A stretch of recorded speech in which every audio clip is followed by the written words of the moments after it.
Assalamualaikum warahmatullahi wabarakatuh. Selamat siang, selamat malam.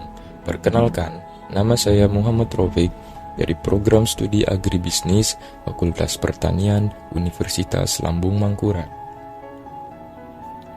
Di sini, saya akan membahas tentang uji Cochrane untuk memenuhi tugas mata kuliah statistika non-parametrik dengan dosen Ibu Masyudah Rosni. Uji Cochrane yaitu uji statistika non-parametrik yang digunakan untuk menganalisis data biner atau data dengan dua perlakuan atau kondisi.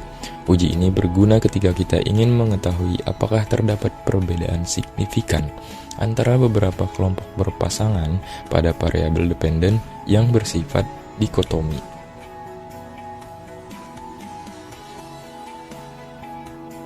Uji Cochrane memiliki tujuan untuk menguji apakah terdapat perbedaan signifikan antara proporsi keberhasilan ataupun kegagalan pada beberapa kelompok berpasangan. Prinsip dari uji ini yaitu menghitung statistik uji Cochrane Q yang mengukur seberapa besar perbedaan antara proporsi keberhasilan pada berbagai kelompok.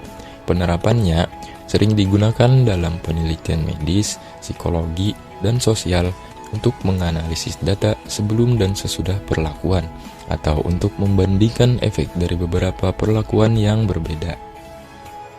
Adapun referensi yang saya gunakan yaitu buku atau e-book yang ditulis oleh Profesor Dr. Sugiono yang berjudul Statistika untuk Penelitian yang diterbitkan oleh Alpha Beta Bandung.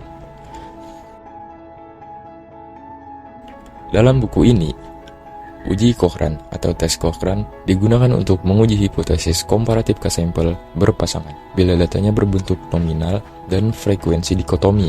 Misalnya, jawaban dalam wawancara atau observasi hasil eksperimen berbentuk ya, tidak, sukses, gagal, disiplin, tidak disiplin, terjual, tidak terjual, dan sebagainya. Selanjutnya, jawaban tersebut diberi skor 0 untuk gagal dan skor 1 untuk sukses.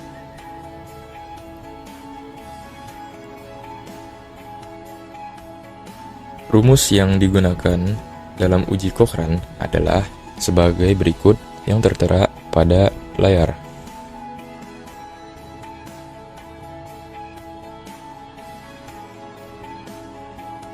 Hipotesis dalam uji Cochrane H0, hipotesis 0, proporsi keberhasilan sama di semua perlakuan atau kondisi, dan H1, hipotesis alternatif, proporsi keberhasilannya tidak sama di semua perlakuan atau kondisi. Adapun langkah-langkah dalam penyusunan uji Cochrane, yang pertama persiapan data. Data disusun dalam bentuk tabel di mana baris menunjukkan subjek responden dan kolom menunjukkan kondisi perlakuan. Isian tabel berupa nilai biner 0 atau 1. Kemudian, hitung uji statistik. Statistik uji Q dihitung menggunakan formula khusus untuk uji Cochrane. Kemudian, bandingkan dengan nilai kritikal. Statistik Q dibandingkan dengan nilai kritis dari distribusi chi-square dengan derajat kebebasan K dikurang 1, di mana K adalah jumlah perlakuan. Jika Q lebih besar dari nilai kritis, maka H0 ditolak. Selanjutnya ada contoh kasus.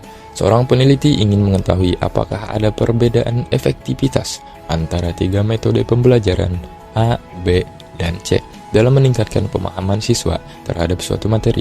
Peneliti melibatkan 12 siswa yang mengikuti ketiga metode pembelajaran tersebut. Setelah setiap metode diterapkan, siswa diberi tes dengan hasil sebagai berikut. 1 berhasil, 0 gagal. Penyelesaiannya seperti contoh berikut dengan hipotesis H0. Tidak ada perbedaan efektivitas antara metode A, B, dan C. H1. Ada perbedaan efektivitas antara metode A, B, dan C.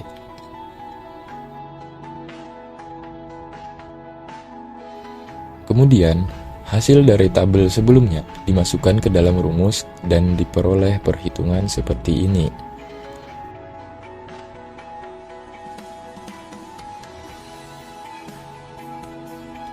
Selanjutnya, di sini saya menggunakan taraf signifikansi 0,05 karena ini yang paling sering digunakan atau umum, dengan derajat kebebasan K dikurang 1 sama dengan 2. Nilai kritis sama dengan 5,99. Dikarenakan Q lebih kecil dari nilai kritis, maka kita gagal menolak H0.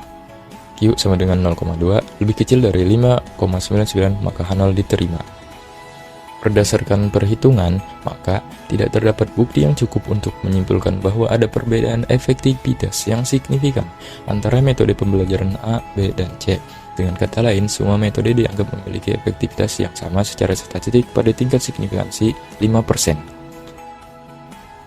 Itulah pembahasan dari saya tentang uji Cochrane atau tes Cochrane.